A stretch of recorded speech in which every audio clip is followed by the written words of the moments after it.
Muito boa tarde, sejam todos muito bem-vindos a esta cerimónia de inauguração de 4 doutoramentos, nesta cerimónia que é ao mesmo tempo à distância. Eu estou a falar de Lisboa, mas também presencial, com muitos colegas docentes e também discentes que estão em Moçambique. E, portanto, é para mim uma grande honra aceitar este convite que me foi formulado para vos dirigir aqui umas breves palavras no início destes 4 doutoramentos, que realmente marcam uma viragem muito importante na Universidade Alberto Chipante. E também por isso permitam-me cumprimentar as autoridades académicas de um modo especial, o Sr. Reitor, o professor Rizwan Mubarak, sou o magnífico reitor que também nos está a acompanhar. Também gostaria de cumprimentar o Sr. Vice-Reitor, o professor Júlio Chimbeno, com quem, aliás, tenho trocado muita correspondência e muitas ideias. Também tem sido aqui um elemento muito importante na dinamização destes doutoramentos. Também cumprimento os colegas, que neste doutoramento que eu vou ser coordenador e nos outros também, e sobretudo os alunos que aqui nos ouvem, porque os alunos são a principal razão de ser de uma universidade. Alguém um dia disse que disse que a universidade seria perfeita se não tivesse alunos. Ora, eu acho que uma universidade perfeita seria se só tivesse alunos. Há aqui um barulho de fundo que eu pedia para retirarem este barulho. E, portanto, realmente uma universidade só é perfeita quando tem, ao mesmo tempo, alunos, claro, e quando tem também professores. E já agora também incluo neste cumprimento também os funcionários e todos aqueles que têm ajudado a fazer o secretariado desta reunião. Eu peço realmente para desligarem aqui no quadrado do NIAC, há aqui um barulho que eu não consigo falar assim. Peço para excluírem isso. E, portanto, realmente uma universidade perfeita assenta neste tripé, que é realmente o tripé que é composto composto por alunos, claro, composto por colegas docentes, mas também composto pelos funcionários que nos ajudam, como agora ajudaram a resolver este problema do som, no funcionamento de uma universidade. Essa aqui é a universidade perfeita, não é aquela que não tem alunos, não é aquela que não tem professores, é aquela que tem os 3 corpos que realmente são muito importantes numa instituição, que são este tripé composto pelos estudantes, pelos professores e pelos funcionários não docentes. E, portanto, gostaria de, neste momento, realmente ressaltar a importância do início destes doutoramentos, porque realmente marcam aqui uma viragem muito importante na instituição. Porque recentemente a instituição passou a ser universidade, era um Instituto Alberto Chipante, de facto, mas agora passou a ser uma universidade e com isso também há novas exigências, e exigências de qualidade, mas também exigências do ponto de vista dos cursos que estão a ser ministrados. E, portanto, também dou os parabéns a todos os promotores da universidade, agora a Universidade Alberto Chipante, pela possibilidade que conseguiram de transitar de instituto superior para universidade. E, de facto, isso é um salto de gigante, e é um salto muito importante que significa algo de muito significativo também no ensino superior de Moçambique. Porque realmente um país só pode crescer se tiver realmente a possibilidade de poder desenvolver cursos de doutoramento, e não de outra forma não consegue avançar se esses cursos não puderem ser realizados. Eu penso que o som realmente está-me aqui a incomodar bastante. Este som, por favor, peço para resolverem esse problema, senão não consigo falar. Assim não consigo falar. E portanto, julgo que ficam feitas estas primeiras observações em relação a este momento de início desta cerimónia e de inauguração destes cursos. Eu, em particular, aqui tenho também uma responsabilidade específica e vou falar agora dela, que é, de facto, ser coordenador de um dos doutoramentos, um dos 4 doutoramentos que neste momento vai começar, que é o doutoramento em Direito e Segurança. Não é mais nem menos do que os outros, é um nos 4 que vão começar.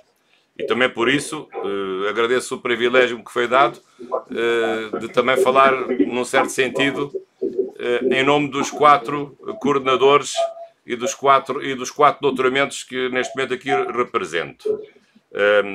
E o que é que eu gostaria aqui de dizer em relação especificamente ao doutoramento em Direito e Segurança? Que eu acho que aquilo que eu posso dizer também valerá certamente para os outros 3 doutoramentos, os tais 4, que neste momento estamos aqui a começar. Penso que são doutoramentos inovadores em Moçambique. Não é só inovadores por agora começarem. Isso é uma inovação, digamos, em sentido estrito. É uma inovação também em sentido amplo, porque corresponde a novas exigências de formação superior que Moçambique ainda não tinha. E, portanto, desse ponto de vista, queria ressaltar a importância da novidade desses mesmos doutoramentos. Mas, mais do que isso, também ressaltar o caráter interdisciplinar destes doutoramentos. Hoje, as ciências não podem viver isoladas umas das outras e é cada vez mais importante haver interdisciplinaridade, a possibilidade de ciências próximas poderem dialogar entre si. Portanto, no caso em particular de Direito e Segurança, não é um doutoramento em Direito só, não é um doutoramento em Segurança só, é precisamente isso. É uma conjugação dos 2 saberes, dos 2 modos de ver o tema da segurança, do lado da segurança e do lado do direito. Saber o que é que o direito pode fazer em matéria de segurança. Penso que isso é muito importante. E, além do mais, uma terceira característica que eu gostaria aqui de ressaltar tem que ver com a amplitude das saídas profissionais. Muitos podem perguntar, mas qual é o interesse de ser doutor? Qual é o interesse?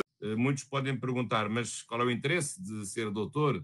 Qual é o interesse nesta fase da vida se alcançar o grau de doutor?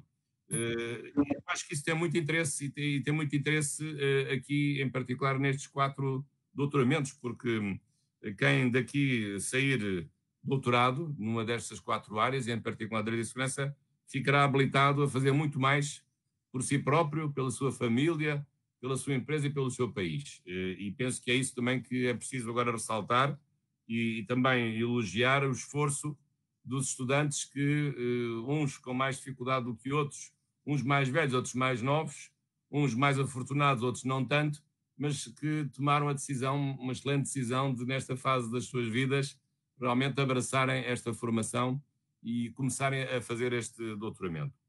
Nós sabemos que no caso do ensino superior, os graus académicos, o ensino superior tem 3 graus académicos.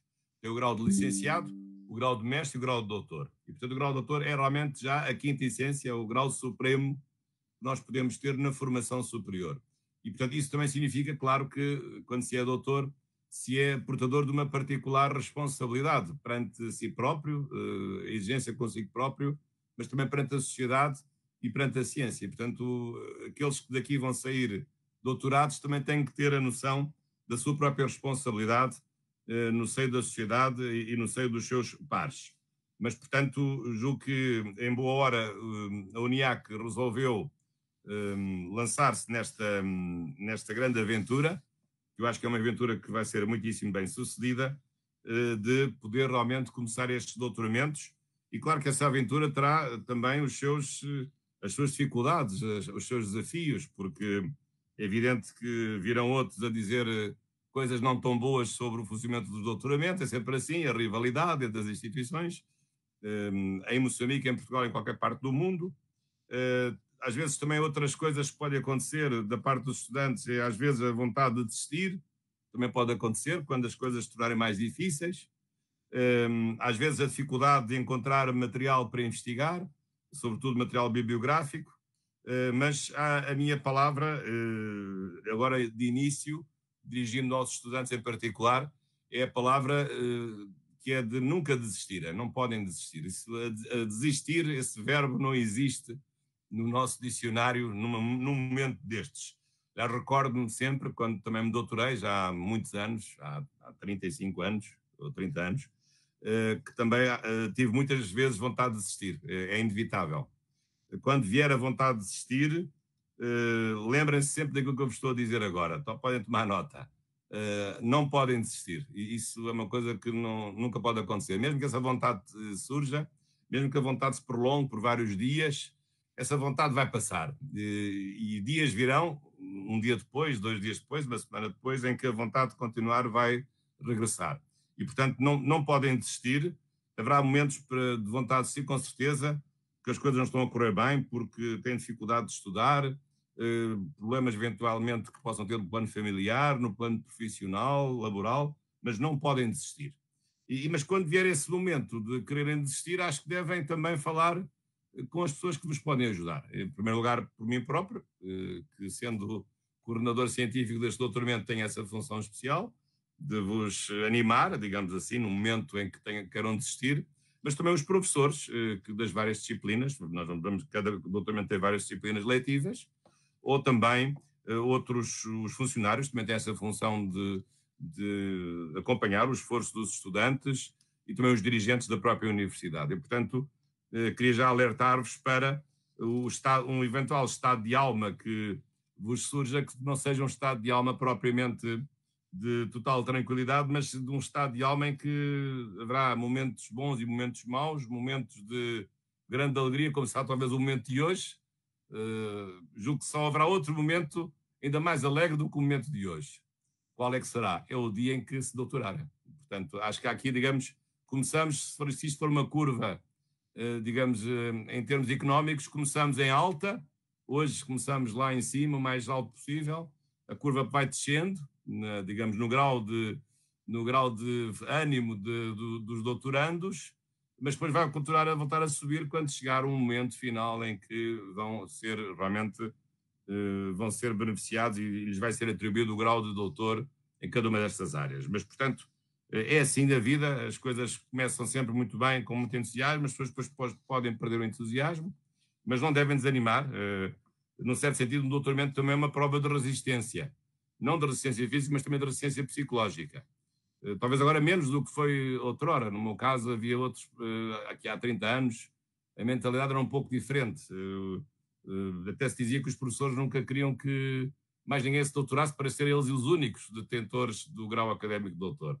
Não vejo estas coisas assim, mas há quem ainda veja, de facto. Eu conheço alguns, não vou dizer os nomes, mas um doutoramento não é só para aqueles que se doutoram. Um doutoramento a pessoa que se doutora deve colocá-lo ao serviço do país, da sua comunidade, mas também deve, se tem jeito para isso, também deve incentivar e entusiasmar outros para que possam também chegar ao grau de doutor. E, portanto, o doutoramento não fica só connosco.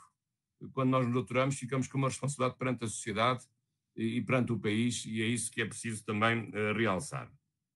Agora, em relação ao tema desta minha intervenção, já que falei um pouco sobre como é que vai ser aqui o nosso doutoramento, haverá uma parte letiva durante 2 semestres e depois mais um semestre, e depois haverá uma parte já reservada à redação da tese de doutoramento.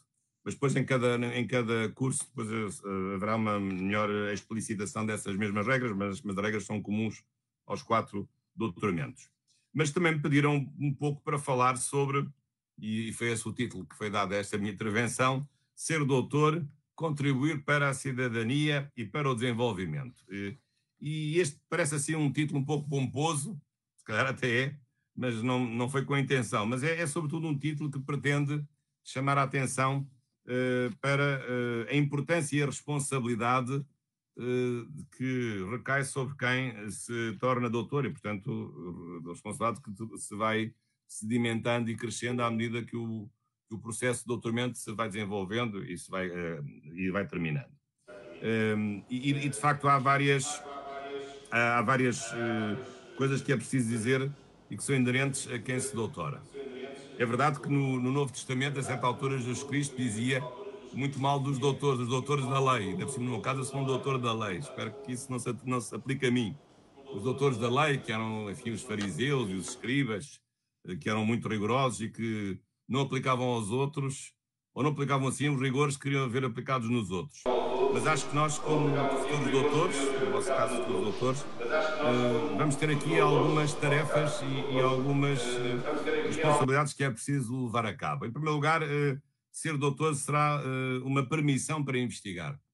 Quando alguém se doutora, é alguém que mostrou as suas competências na investigação. Desenvolveu um tema, estudou um tema em profundidade, resolveu um problema que o tema levantava no princípio, portanto, aquilo que nós chamamos uma tese, isto é uma ideia, uma solução, uma interpretação de um artigo, um modo de resolver um problema, enfim, nas várias ciências, e depois nós fazemos um caminho, vamos procurar ver o que é que os outros disseram sobre o assunto e vamos também pensar pela nossa própria cabeça e quando damos uma solução, nós ficamos com uma habilitação, ficamos com uma capacidade de investigar. O que é que isso quer dizer? Quer dizer que temos a capacidade de reunir elementos, de compreender os assuntos, de fazer uma triagem daquilo que interessa e daquilo que não interessa, de ter uma certa organização do pensamento, ter um certo método de trabalho, para depois chegar realmente a um resultado final. E ficamos realmente a aprender a investigar. Um doutor é alguém que tem uma permissão para investigar, alguém que demonstrou que sabe investigar. Mas claro que a investigação tem regras próprias, embora dependa um pouco das ciências, mas para investigar é preciso ter método, é preciso ter disciplina, é preciso ter também capacidade de se dedicar aos assuntos. E porquê? Porque depois essa capacidade de investigação que é demonstrada no doutoramento depois vai repetir-se noutras ocasiões, porque quem é doutor depois fica doutor a vida toda, mas tem que fazer jus ao nome de doutor. E, portanto, vai continuar a investigar. Um doutor não investigou uma única vez no momento em que fez a sua tese de doutoramento. Ele vai continuar a investigar, ele vai estar habilitado precisamente para continuar a investigar. E, portanto, o modo como ele aprendeu a investigar vai depois ser repercutido ou noutros que ele vai orientar, ou nele próprio, que vai continuar a trabalhar a vida toda e cada vez vai investigando melhor. Portanto, também não, às vezes as pessoas têm a ideia que um doutoramento é uma obra-prima no sentido de ser a obra máxima ou a obra melhor que a pessoa pode fazer na vida. Normalmente essas pessoas, quando querem que o doutoramento seja uma obra-prima, normalmente é uma obra nenhuma, porque nunca conseguem fazer doutoramento. Conheço muitas pessoas que são excelentes, mas com o problema da perfeição, não conseguiram realmente fazer nenhuma obra-prima. Não fizeram nada. Porque andaram a vida toda à procura da perfeição e nunca encontraram essa senhora chamada perfeição. E, portanto, também aqui é preciso uma certa humildade científica de investigar, de mostrar as suas competências para investigar, mas também não procurar a perfeição, porque ela não existe assim propriamente à mão. São raros os casos em que haverá realmente uma obra muitíssimo boa, excepcional, mas para ser doutor não é preciso ser excepcional. É preciso ter demonstrado um conjunto de capacidades mínimas de investigação. Isso é que é um doutor em qualquer uma das áreas. Mas o doutor também serve para outra coisa. Não é só para investigar quem se doutora. Quem se doutora também fica com uma licença para lecionar, para ensinar. E porquê? Porque não se pode ensinar aquilo que não se aprendeu. Normalmente, eu costumo sempre dizer, às vezes com graça, que nós não podemos ser professores papagaios ou catatuas. São aqueles professores que sabem pouco ou sabem aquilo que leram dos outros e que eles próprios não investigaram e depois são meros reprodutores, são, digamos, máquinas falantes que reproduzem aquilo que aprenderam dos outros, mas eles próprios nunca investigaram sobre nada daquilo que estão a ensinar. Ora, um doutor também fica habilitado a lecionar, também fica habilitado a ensinar. Claro que ele depois, para ensinar, vai ter que aprender outras técnicas mais de natureza pedagógica, que às vezes um bom investigador não é um bom professor. Mas no vosso modelo de ensino, como em Portugal, normalmente as duas valências estão juntas. Digamos assim, é uma face com duas moedas.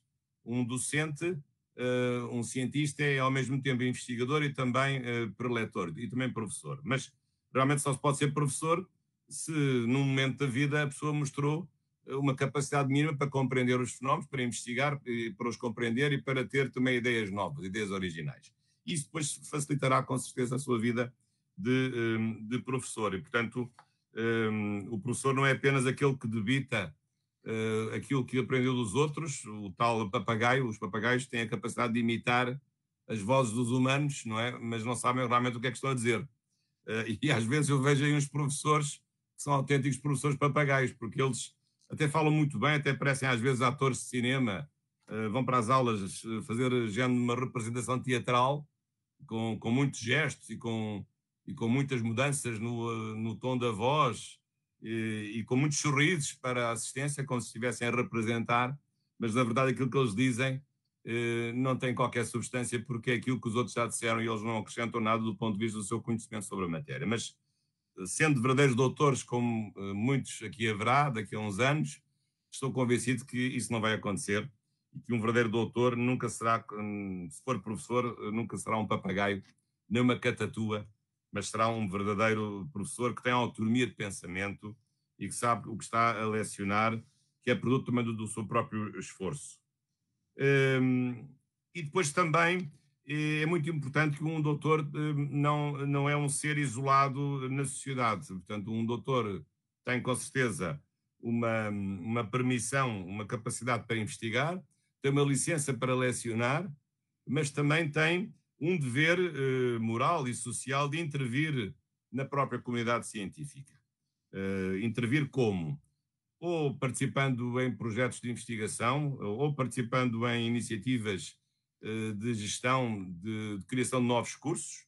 Há pouco o professor Júlio Chimbern, seu vice-reitor, referiu isso. De facto, é com orgulho que eu também dou início a este doutoramento hoje, porque de facto, na parte que me toca, o Direito e Segurança, tive realmente a felicidade de, em Portugal, ter sido pioneiro neste curso, o curso que começou em Portugal, na Faculdade da Universidade Nova de Lisboa, e depois, entretanto, tem sido adotado noutros países. Aliás, há cerca de um mês e meio estive em Angola, precisamente para começar lá na ACIT, na Academia de Ciência e Tecnologia de Angola, também um curso exatamente com estas características, com este nome, Direito e Segurança, correspondente também a uma necessidade que no âmbito do ensino superior angolano existia nesta área. E, portanto, aí está uma outra vertente da capacidade de ser académico.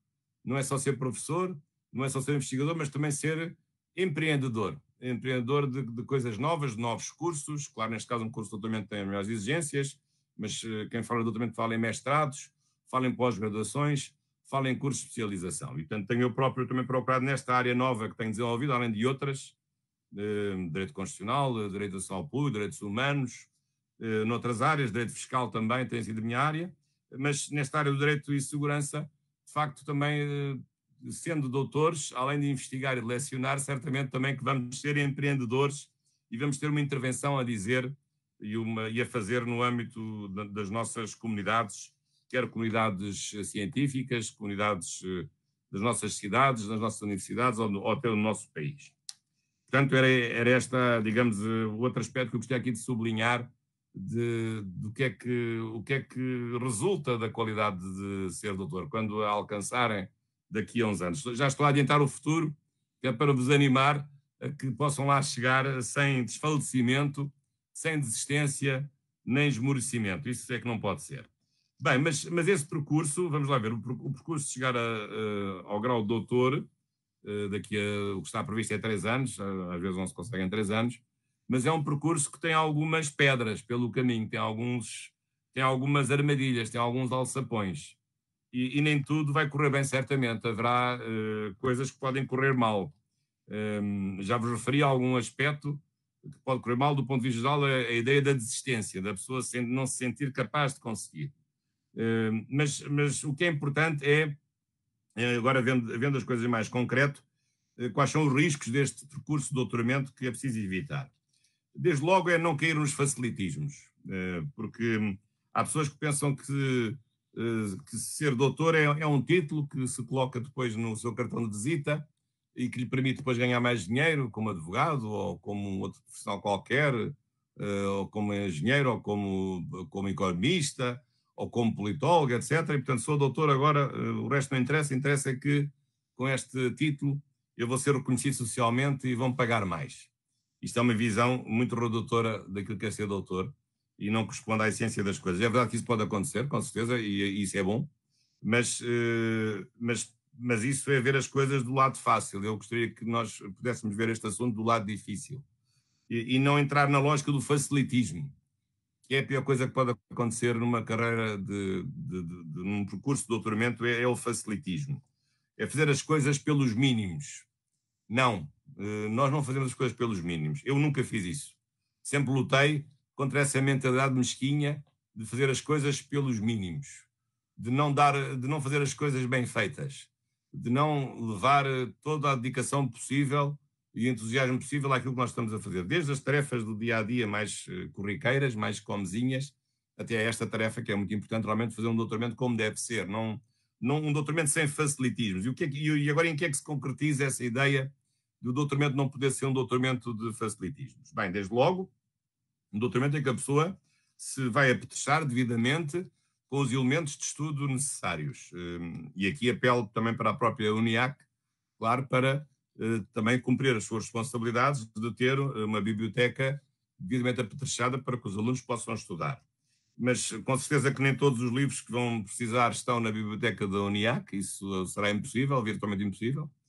Hoje há muita coisa em suporte eletrónico, portanto o saber aqui tornou-se universal, há muitas revistas com acesso livre, free access, sem qualquer pagamento, mas ainda assim tem que se esforçar, tem que procurar, tem que investigar agora não no sentido intelectual, mas no sentido físico, isto é, o que é investigar? É ir procurar os livros lá onde eles estão, falar com pessoas, saber se há certos livros sobre certos assuntos que são importantes. Eu lembro já agora, quando fiz o meu doutoramento, na altura não havia internet, mas lembro que passei 1 ou 2 anos a viajar pela Europa e pelas principais universidades, a tirar fotocópias dos artigos que me interessavam para a minha investigação. Portanto, ia à França, ia à Alemanha, ia à Itália, e ia às principais bibliotecas, passava lá uma semana a procurar os artigos que interessavam ao meu tema, fiz a minha doutoramento sobre o Estado, sítio e Estado de emergência, e realmente vinha sempre carregado com dezenas e dezenas de artigos fotocopiados. Na altura não havia internet, as revistas eram todas em papel, mas isso é que era investigar. Mas eu, quando estava a esse trabalho, eu não estava a investigar intelectualmente, estava só apenas a ver os artigos que tinham um título que fosse parecido com o meu tema e que pudesse ser útil no meu tema. Claro que eu, depois de ler os trabalhos, depois de chegar a Portugal, depois de fazer esse périplo por várias universidades europeias, claro que depois percebi que muitos artigos ou não interessavam, ou havia artigos que tinham referências bibliográficas que chamavam outros artigos que eu, na altura, não conseguia obter. Mas, portanto, isto é investigar em sentido físico, não é investigar do ponto de vista intelectual, no sentido de estudar e de compreender as ideias e de ligar as ideias umas com as outras. Mas, portanto, é preciso esse trabalho, esse esforço. Moçambique tem as suas dificuldades, devem procurar outras bibliotecas dentro de Moçambique. As bibliotecas normalmente são espaços de acesso livre por parte de todos aqueles que querem estudar. Portanto, ir a outras universidades que tenham melhores bibliotecas do que a UNIAC, sobretudo as universidades públicas, porque existem há mais tempo, mas também ter a possibilidade de viajar a outros países, conforme os vossos ramos, no caso do direito e segurança, enfim, Portugal poderá dar uma ajuda, o Brasil também. Angola também já vai tendo alguma coisa própria nesta matéria, e outras universidades europeias, e portanto devem procurar esse esforço de investigar, digamos, em sentido físico, de procurar esses elementos. Mais do que isso, também ter muito cuidado com o modo como observam e veem as ideias dos outros, porque nós aqui, digamos, na investigação, temos de ter muito cuidado com os plágios. O plágio é uma coisa muito grave. O plágio significa alguém apropriar-se de uma ideia que não é sua. Ou pior do que isso, significa alguém fazer sua uma frase que não foi escrita por si, que foi escrita por outra pessoa, e que não faz a devida advertência de que a frase, afinal a frase não é sua, mas como não põe aspas, nem põe o autor da frase, quem lê o trabalho pensa que aquela frase, às vezes tão bonita, é do próprio autor, quando é mentira. Isso não é assim. Isso, além de ser um crime, é uma falta muito grave do ponto de vista ético-científico e, portanto, chamo também a vossa atenção para todo o cuidado de evitar os plágios. Aliás, hoje há muitos programas anti-plágio, também pode haver programas que permitam ser anti-plágio, mas hoje realmente percebe-se muito bem quem é que está a plagiar e quem é que não está a plagiar. E, portanto, é uma advertência que eu vos deixo também do ponto de vista da seriedade deste doutoramento, no sentido de não haver aqui qualquer tipo de facilitismo nessa matéria. Portanto, por um lado, o esforço de estudar e, por outro lado, o cuidado de ter as suas próprias ideias e de se partindo de ideias que são dos outros, serem justos e reconhecerem que as ideias que são dos outros não são vossas.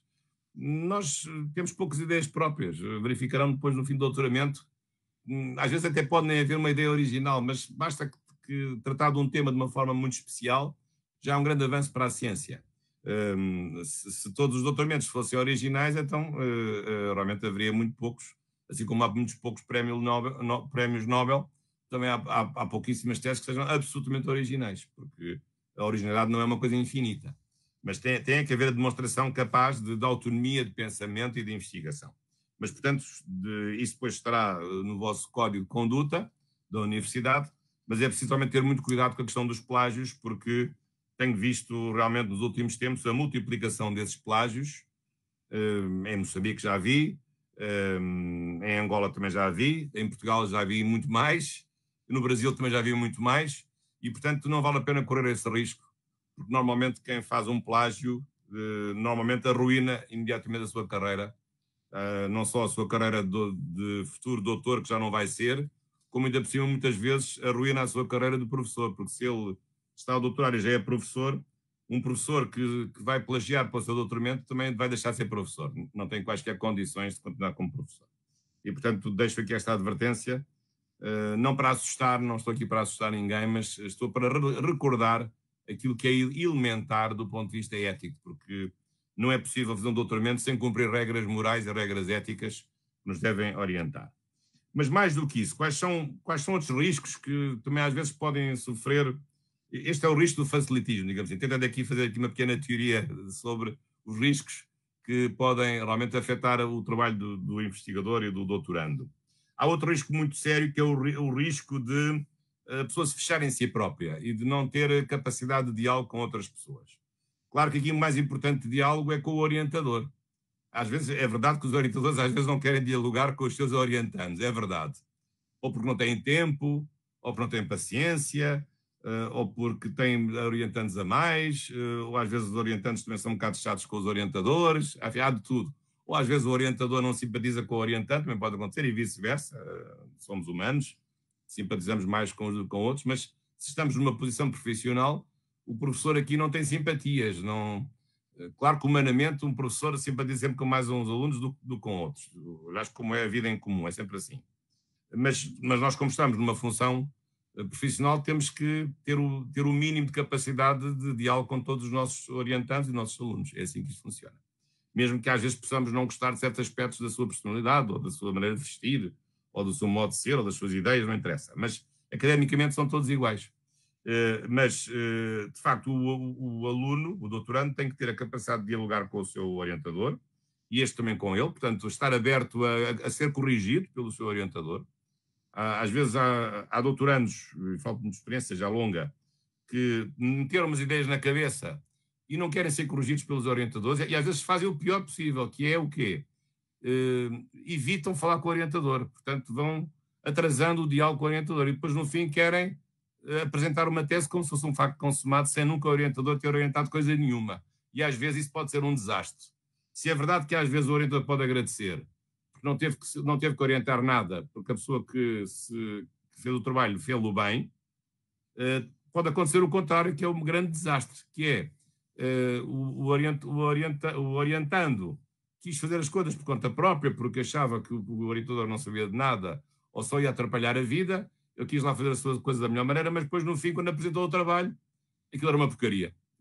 Portanto, e andou ali a perder 2 ou 3 anos da sua vida e aquilo não serviu para nada, e o orientador não vai dar luz verde para a discussão do trabalho. Portanto, não é uma boa ideia que o orientante se feche sobre si próprio e que pretenda sonegar ou esconder-se da tarefa do seu orientador. Porque o orientador está para o ajudar, não é para o perseguir, é para o ajudar, para o corrigir, porque é uma pessoa que tem mais experiência, sabe 1000 vezes mais do que ele sabe e sabe o que é que anda a fazer, embora às vezes a certos orientantes se julguem que já são mais importantes do que os próprios orientadores. Também já me aconteceu isso. Alguns serão, mas são casos muito reduzidos e casos muito excepcionais. Mas aqui o problema de se fechar sobre si próprio não é só em relação ao orientador, é também em relação aos colegas. Porque, digamos, na atividade de doutoramento, também é muito importante que a pessoa dialogue, que vá expondo as suas ideias, as suas conquistas, os seus progressos científicos. Penso que é uma coisa que acontece pouco em Moçambique, como acontece pouco em Portugal. As pessoas têm medo de mostrar as suas ideias, não têm uma cultura de diálogo, uma cultura de discussão científica. E até seria importante, deixar esta sugestão também para a própria universidade, que no seio dos doutores, isso já se vai fazendo em muitas universidades europeias, haja momentos periódicos de diálogo entre os próprios doutorandos, que de mês a mês, por exemplo, fazem tertúlias, fazem encontros em que cada um apresenta o estado da arte da sua investigação, no tema da sua investigação. E os outros colegas podem dar as suas opiniões, podem ajudar, podem fazer várias achegas, dando conta de que há um livro novo sobre certo assunto, ou que certa lei está para sair que vai mudar aquele tema. Portanto, temos toda a vantagem em estar em diálogo com os outros, não estar fechados sobre nós próprios. E isto é que é a verdadeira universidade, é esta, é a universidade do diálogo, não do fechamento, não do unitarismo, mas do universalismo. Precisamente de podermos combinar e podermos dialogar com todos os outros e não temos medo de discutir com os outros. Isto aqui, o diálogo científico não é um diálogo político-partidário, nem é um diálogo autoritário do pai para filho. Não, é um diálogo horizontal, é um diálogo em que cada um tem a sua opinião e pode corrigir, pode manter conforme o nível de persuasão dos seus argumentos. Não há aqui diálogos de autoridade, mas há diálogos de persuasão e diálogos de racionalidade. É assim que funciona a vida universitária. Portanto, é muito importante cultivar essa abertura, digamos, à discussão com os outros, não uma discussão, obviamente, indisciplinada, mas uma discussão com regras e uma discussão até muitas vezes feita com calendário e com foco sobre certos temas. E outro aspecto também muito importante, já agora, que caracteriza muito o processo de doutoramento e depois também a vida de doutor, é também a abertura à curiosidade científica. Quem se doutora não faz ali um frete, não está ali 3 anos a sofrer, pronto, já sou doutor e agora vou fazer outra coisa na vida. Não, a pessoa que está a doutorar, digo isso muito aos meus estudantes, também doutoramento e não só, e eu próprio me vejo nessa posição, um doutorando e um doutor é alguém que está sempre a aprender, sempre. Aliás, costuma-se dizer até que ensinar significa aprender 2 vezes. Ou quem é doutor ou doutorando é um eterno estudante. As pessoas às vezes perguntam, não levem mal agora esta parte mais pessoal, perguntam-me como é que eu tenho tempo para fazer tantos livros e como é que realmente, como é que eu consigo obter tempo para isso tudo.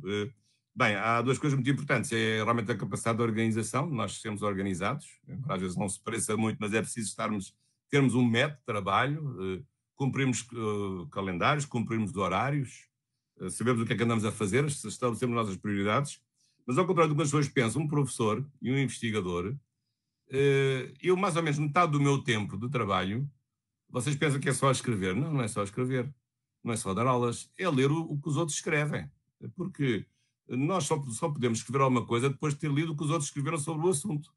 E, portanto, eu diria 1/3, talvez até metade do tempo de um professor, de um investigador, é estudar o que os outros escreveram, o que os outros investigaram. Há coisas boas, há coisas menos boas, coisas más, mas temos que saber o que é que os outros também andam a fazer. Aliás, eu agora até me estou a atrasar, estou a acabar um livro, ficam já a saber, já tenho falado sobre isto, estou-me a atrasar porque o livro está a tornar-se mais difícil do que eu pensava. Estou a acabar um livro sobre direito da proteção da língua, direito da língua, ou direito linguístico. No Brasil usa-se mais a expressão de direito linguístico, que tem a ver com o fenómeno do que é a língua, a sua proteção. E claro que o direito da língua é uma coisa em Portugal, é outra coisa em Moçambique e em Angola, porque são países multilinguísticos, ou a língua, por exemplo, na Suíça tem 3 línguas oficiais, ou a língua na Espanha tem uma língua oficial e depois tem línguas regionais em conflito com o castelhano. Mas o tema do direito da língua é um tema que, por exemplo, em Portugal nunca foi estudado. É verdade que em Portugal não temos um problema multilinguístico, não temos esse problema. Temos o único problema que é agora estarmos a ser invadidos enfim, pelo domínio do inglês como língua franca internacional, que é inevitável, mas temos que colocar aí alguns travões em algumas coisas em que tem havido um abuso do inglês, que é importante, mas que não pode ser monopolista de certo tipo de atividades. Mas aí está um tema, por exemplo, que em Portugal ninguém praticamente investigou, a não ser 2 ou 3 artigos, não há nenhum livro sobre direito da língua. Aliás, como não havia, e falo disso, quando eu também em 2018 fiz pela primeira vez este livro, O Direito da Segurança, precisamente, já que estamos aqui no Direito da Segurança, Quando escrevi este livro, esta é a segunda edição de 2020, em 2018, saiu a primeira edição, esta é a segunda, não havia, ninguém tinha escrito nada sobre isto. Pelo menos nestes termos, de um livro mais completo. E foi realmente uma grande novidade na altura. Depois, mais recentemente, também fiz este livro, Direito da Segurança, que é um livro mais de natureza pedagógica. Portanto, isto quer dizer que nós temos de estar abertos à curiosidade, isto é, de gostarmos de aprender coisas novas, de gostarmos de estudar, gostarmos de estudar. Essa é que é a principal, digamos, o principal segredo de ser bem-sucedido no ensino ou na investigação é gostar de estudar. Quem não gosta de estudar não vale a pena fazer o doutoramento. Pode já ir embora, desista já, devolve o dinheiro da propina inicial. Quem não gostar de estudar não vale a pena doutorar-se. Essa é a regra de fundo, porque o doutorado significa gostar de estudar. Porquê? Porque depois, por cima, vai ter que estudar mais tarde, não é só estudar para o doutoramento, mas depois do doutoramento vai ter que estudar a vida toda. Mesmo já um doutor que seja advogado, um doutor que seja juiz, um doutor que seja professor, tem que continuar a estudar, tem que ter capacidade para estudar. Portanto, só se pode estudar quando se faz isso por prazer. A pessoa que vai estudar por dever, normalmente não consegue estudar, tem dificuldade. Com certeza que eu, como professor, às vezes ensinamos coisas de que gostamos mais do que outras coisas de que não gostamos tanto, mesmo numa disciplina de que se possa gostar muito, como é o meu caso, Direito Constitucional, Direito Internacional Público, tenho lido os 2 livros, aquele lado que eu pus ali, ou Direitos Fundamentais. Gosto muito dessas áreas. Mas dentro das matérias há coisas que nós gostamos mais do que outras. E os dias, às vezes, há dias estamos bem dispostos, outros não estamos tão bem dispostos, depende. Às vezes as aulas saem bem, outras não saem tão bem. Mas tem que ter essa atitude de abertura à curiosidade, a chamada curiosidade científica. É uma coisa muito importante. Não é a curiosidade frívola de saber as intrigas do momento, não é? Não é essa curiosidade. Ou não é essa curiosidade masculina ou feminina. Ou dizia-se que era feminina, mas agora também há uma curiosidade masculina de saber as intrigas dos outros, isto e aquilo. Não é essa curiosidade, é a curiosidade científica, que é o quê? Que é precisamente essa inquietação, essa vontade de querer saber coisas novas, de me interessar sobre novos assuntos, de aprender mais. O saber não ocupa o lugar, como se costuma dizer, e portanto ter esse gosto, ter essa vontade de conhecer mais coisas. E isso é fundamental para quem se quer doutorar e depois para a vida, digamos, permanente de ser doutor. E já agora também outra exigência, que pode ser um desafio, um risco, é também a capacidade de sacrifício. É preciso capacidade de sacrifício. Claro que no doutoramento essa capacidade de sacrifício é muito importante, porque há prazos que têm que ser cumpridos. Quanto mais tarde a pessoa se doutorar, mais propinas vai ter que pagar. E, portanto, é bom que a pessoa se organize para que possa fazer no prazo estabelecido. Quem está aqui para doutorar sabe quais são as regras, ninguém vem aqui ao engano, e portanto, se a pessoa se inscreveu nisto, não pense que vai fazer isto ao fim da tarde, porque isso não vai muito longe. Um doutoramento não se faz um doutoramento ao fim da tarde, isso não existe.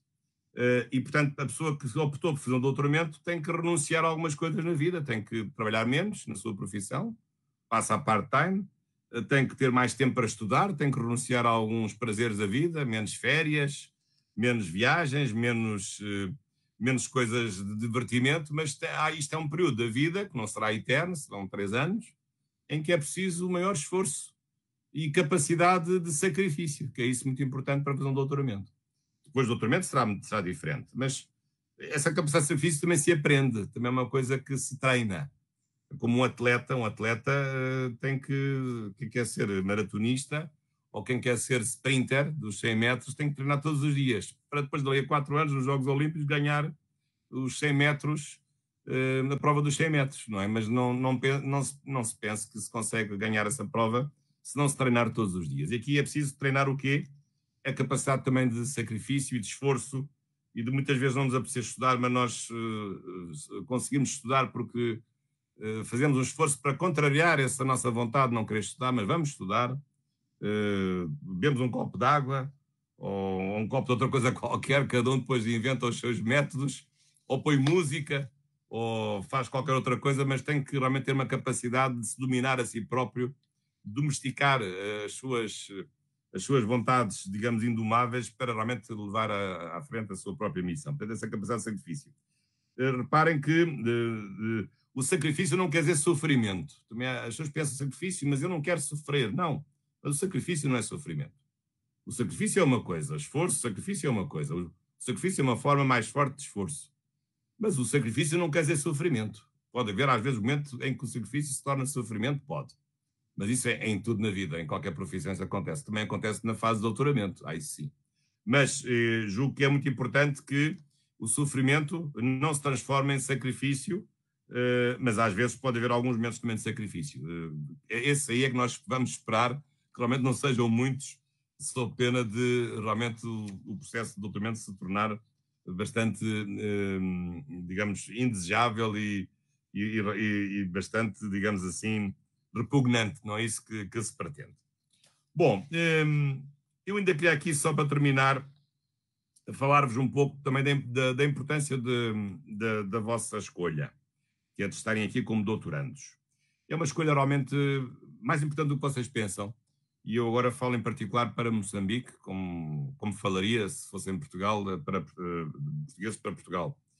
Qual é a importância? É a importância que Moçambique deve dar também à formação mais elevada dos seus quadros académicos do ensino superior. Portanto, nós estamos a falar agora aqui não de licenciaturas nem de mestrados, não de licenciados e mestres, também que é preciso ter, mas agora estamos a falar de doutores. Estamos a falar do mais elevado grau da formação do ensino superior. E Moçambique precisa disso como o pão é necessário para a boca, como se costuma dizer. Porque Moçambique tem as suas debilidades, que nós sabemos, algumas ou muitas deixadas pelo poder colonial injusto que dominou Moçambique, infelizmente. Este passado colonial com o qual eu não tenho qualquer relação, porque ninguém da minha família teve qualquer tipo de passado colonial, embora seja português e me reconheça na nação portuguesa e no meu país, mas esse passado colonial eu sei que deixou marcas, coisas muito negativas na situação de Moçambique, sobretudo até neste nível de uma certa, digamos, de um certo atraso que provocou na evolução da intelectualidade moçambicana e na subtração de oportunidades que os moçambicanos não tiveram a ocasião de ter. Eu sei disso. Talvez isso também me motive, como português, também de gostar de, em especial, meter nestas coisas, quer em Angola, quer em Moçambique. Apesar de não ter nenhuma culpa, obviamente, individual nessa matéria. Mas é muito importante que um país pondere e se abra a uma formação a mais elevada que há em termos de ensino superior, que é a da obtenção do doutor, do grau de doutor. E ao contrário do que muitas pessoas pensam, isto não contradiz a ideia de não haver facilitismo, é que não há qualidade sem quantidade. E penso que esta oportunidade que a Universidade Albert Chipande vos dá de se poderem doutorar é uma oportunidade que deve ser acolhida, deve ser abraçada, aplaudida com ambas as mãos, porque é da qualidade, é da quantidade que sai a quantidade. E realmente Moçambique precisa de ter quadros próprios nacionais e quadros nacionais de elevada qualidade. A presença aqui estrangeira, como é a minha, é uma presença transitória. Não tenho nenhuma pretensão de ficar eternamente vosso professor. Apenas aqui a minha posição é de, digamos assim, de ser o isqueiro que põe o cigarro a arder, ou de alguém que dispara o gatilho, ou que inicia, que dá o rastilho para depois o conjunto das várias bombas irem explodindo, bombas, digamos, bombas intelectuais, desenvolvimento da intelectualidade moçambicana. Isso sim. Enfim, claro que tenho um bocadinho mais experiência que outros, posso dar conta da minha experiência, mas tenho que procurar o vosso desenvolvimento. E isso só pode acontecer quando há oportunidades. E, portanto, nesse aspecto, a UNIAC dá esta oportunidade de vos permitir doutorar-se num quadro próprio de professores qualificados que sabem ensinar e sabem propor-vos os temas melhores para serem investigados. Queira que outras universidades possam fazer o mesmo em Moçambique, sejam universidades públicas, sejam universidades privadas. Já tudo isso se vai desenvolvendo, talvez não tanto quanto seria desejável. Eu conheço bem a realidade, aliás, a minha primeira ligação aos países lusófonos foi até em Moçambique, em Maputo, quando dei aulas lá na Faculdade de Direito da Universidade de Mondlane. Na altura era assistente da Faculdade de Direito da Universidade de Lisboa, dita clássica, e realmente isso foi uma fase muito importante da minha vida, que mudou a minha vida, como parece evidente. mas bem via realmente o desejo que as pessoas tinham de poder ter coisas novas, de poder chegar à universidade, de poder ter um grau académico superior. E bem via, digamos, a tristeza que era pessoas não terem essa oportunidade. Não é porque elas não quisessem, elas queriam. Não havia oferta, não havia universidades, não havia oportunidades. As coisas na altura estavam muito concentradas em Maputo, não havia universidades públicas por todo o país e muito menos havia universidades privadas, a não ser o caso da Universidade Católica de Moçambique, que começou a funcionar na Beira e depois mais tarde na Nampula. Mas felizmente há outras universidades públicas e privadas que têm aumentado essas ofertas e isso é uma questão muito importante que é uma grande oportunidade que não devem desaproveitar. Portanto, a partir desse momento, isso significa que também, havendo mais doutores, o país também se torna um país melhor. E porquê? Porque um doutor vai ter aqui um papel muito importante, como intervenção social e como intervenção cívica. E era com essas duas ideias que eu queria terminar.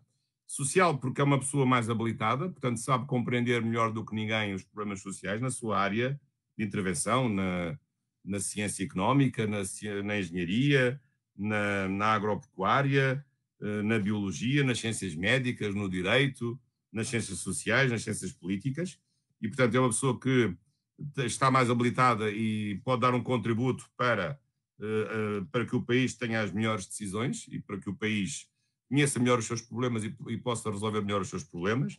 Além de muitas vezes o doutor ter uma maior capacidade de conhecer como as coisas se resolvem noutros países e muitas vezes, às vezes, não é preciso inventar a roda porque às vezes outros países têm os mesmos problemas, se já os resolveram, temos que ir lá buscar essa solução para o nosso próprio país.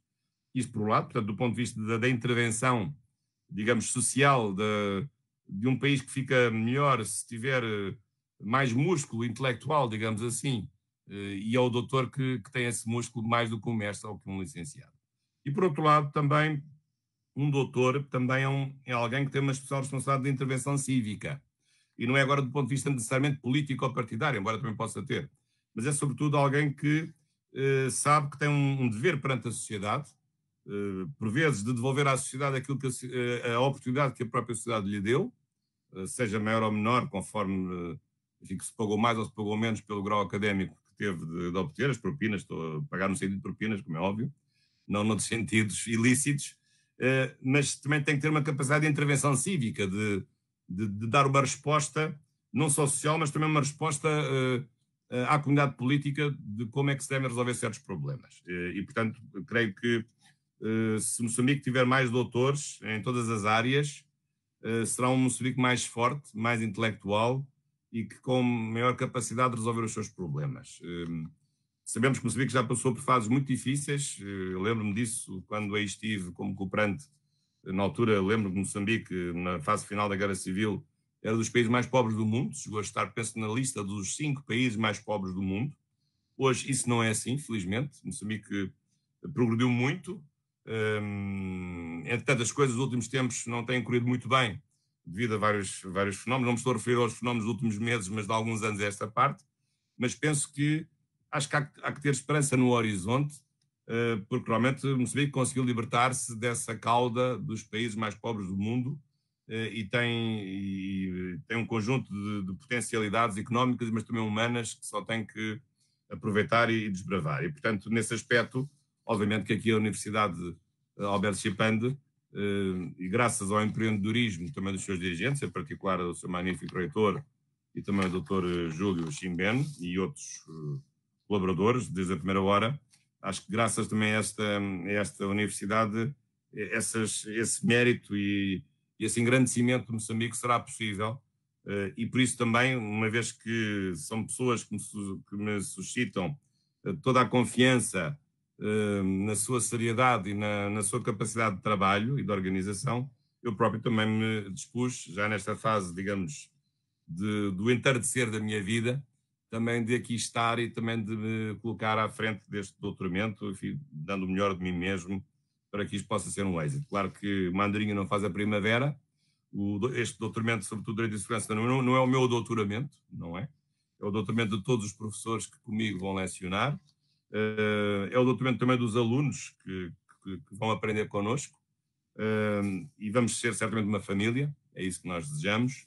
mas uma família que se respeita, uma família que não quer facilitismos, uma família de trabalho, uma família que sabe que isto corresponde a um esforço acima do normal durante este período de doutoramento, que não é a mesma coisa que fazer uma licenciatura ou um mestrado, é um doutoramento, é mais exigente, tem outro tipo de exigências, tem outro tipo de esforço e confio também que estejam cientes dessas exigências. Aliás, esta minha intervenção também de abertura é uma intervenção que deve ser de esperança, mas também deve ser uma intervenção de exigência, de vos fazer recordar aquilo que é necessário ter e fazer para alcançar o êxito que se pretende. Porventura alguns vão desistir, espero que não, mas pode acontecer por razões às vezes inopinadas, natureza pessoal, natureza laboral, mas a nossa intenção é que não se perca um único doutorando pelo caminho. Ao contrário de outros professores que, quando começam a dar aulas de doutoramento, o seu desejo mais profundo é que nenhum deles se doutore para não lhe fazer sombra. Conheço algumas pessoas que são assim, não posso dizer os nomes. Eu não. Eu acho que todos aqueles que estão aqui, acho que se devem doutorar todos, que nenhum único se perca neste processo de ensino-aprendizagem do grau de doutor. É provável que isso não venha a acontecer, também não se devem sentir diminuídos por isso. O doutoramento não é necessariamente sinónimo de felicidade. A felicidade pessoal é uma coisa que tem outras envolvências, não é apenas a envolvência do doutoramento, mas posso dizer-vos que no meu caso, sendo uma pessoa feliz, ter-me doutorado também contribuiu muito para essa felicidade. Não foi apenas o único fator da minha felicidade, não foi ser doutor, não é o único fator, mas é um dos fatores, devido à minha vocação académica, que eu acho que é evidente cada vez mais. E lembro também que meti na minha cabeça, já agora que mais um aspecto pessoal, foi no meu primeiro ano de Direito que eu meti na minha cabeça que queria ser professor. Porquê? Porque cheguei à universidade, era bom aluno, não era dos melhores alunos no ensino secundário, mas era bom aluno. Mas quando cheguei realmente à universidade, ao curso de Direito, realmente aí é que eu disse assim, é isto mesmo que eu quero. Agora é que eu acertei em cheio naquilo que eu quero ser na vida. E o que é que eu queria ser na vida? Queria ser professor universitário. Queria fazer todos os graus académicos, mestrado e depois doutoramento. E agora sou pessoa que eu trato desde 2009.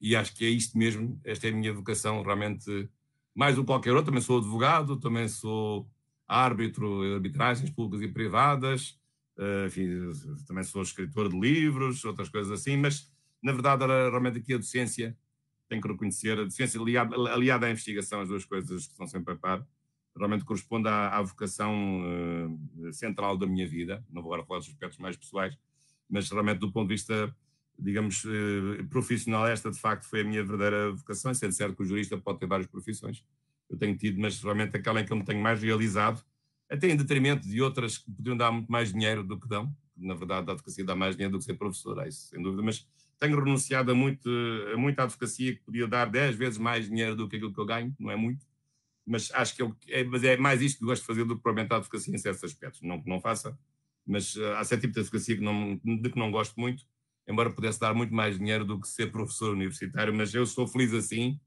e é assim que eu quero continuar a ser, enquanto tiver saúde e paciência.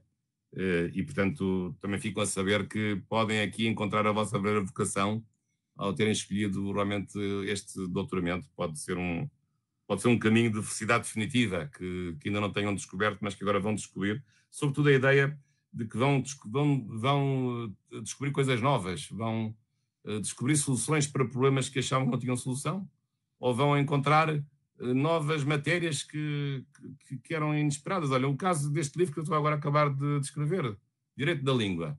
Eu, quando comecei a escrever isto, a ideia inicial era a ideia de proteger o português contra a evasão do inglês. Era assim uma ideia um pouco vaga, um pouco evanescente. Mas depois comecei a perceber que aquilo é muito mais complicado do que isso.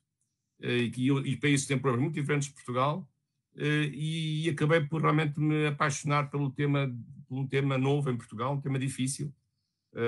Depois há outros temas, o tema da questão do direito e a literatura, há o direito da língua e a língua do direito.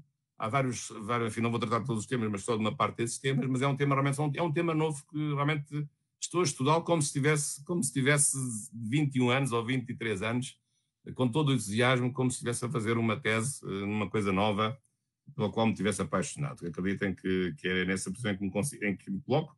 Não tenho tido o tempo necessário para isso, porque tenho as aulas, tenho agora também este doutoramento para coordenar, mas espero até ao fim do ano, até ao Natal, ter esse livro terminado e espero que seja um contributo. É um problema também vosso, o multilinguismo é um problema também angolano e moçambicano. Também é um problema cabo-verdiano, mas aí é o bilinguismo de português e do crioulo cabo-verdiano. No vosso caso tem havido vários estudos. Há uma crítica generalizada ao facto do português continuar a ser a língua dominante, eu percebo, mas o vosso problema é um problema, digamos, de multiplicidade das línguas regionais, e certamente que elas não têm a mesma capacidade científica que tem o português do ponto de vista do da riqueza lexical e da riqueza vocabulária e semântica que o português pode oferecer.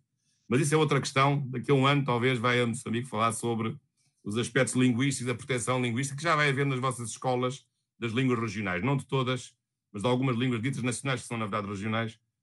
Mas penso que é importante, porque isso também corresponde ao reconhecimento da autonomia dos moçambicanos. Portanto, aquilo que distingue o moçambicano de outros são as suas próprias línguas, que mais ninguém fala. Na verdade, o português não é uma língua moçambicana, o português é uma língua importada de Portugal. A verdade é essa. Embora seja muito importante, porque é uma língua veicular entre todos os moçambicanos. Mas, de facto, se nós agora damos mais valor às comunidades tradicionais, ao direito costumeiro, como a vossa Constituição tem esse artigo muito importante sobre o direito costumeiro, também o reconhecimento das línguas nacionais e o seu lugar formal no ensino e na expressão política, julgo que também é algo que deve ser compreendido, e nessa senda da própria autonomia e da cultura africana e da cultura moçambicana em particular, digamos, para frisar a sua própria identidade. Aliás, como fazem outros países, sobretudo em África do Sul também, há hoje um papel muito mais forte do plurilinguismo em relação àquilo que outrora aconteceu noutros tempos, realmente infelizes, do apartheid ou do domínio de grupos sobre outros grupos de pessoas. E, portanto, penso que vou ficar por aqui. Era isto que eu vos queria dizer. Eu fiz assim um conjunto, não sei se desconjuntado, de ideias que eu vos deixei, mas falei-vos, enfim, de coração aberto, aquilo que eu acho que devem fazer, aquilo que me veio à ideia. Não tive aqui a programar nada assim de especial, eu não vos descarreguei aqui nenhum manual de investigação científica. Acho que não era isso que se pretendia com esta minha intervenção, mas acho que é sobretudo aqui um testemunho, digamos, vivo, de alguém que já passou por muitas fases da vida, da investigação e do ensino, e deixar-vos aquilo que me parece mais marcante, e sendo certo, neste caso, conheço também um pouco a realidade moçambicana, porque já vivi 2 anos em Moçambique, e tendo indo sempre todos os anos, várias vezes, conheço bem a vossa realidade e penso que posso dar aqui algum contributo na medida em que isso me seja possível. E, portanto, vou ficar por aqui. Muito obrigado pela vossa atenção e desejo todas as felicidades e sobretudo, 2 palavras: que não desistam, mas que trabalhem. Porque tem que haver trabalho sem desistência. Se há desistência, não há nada.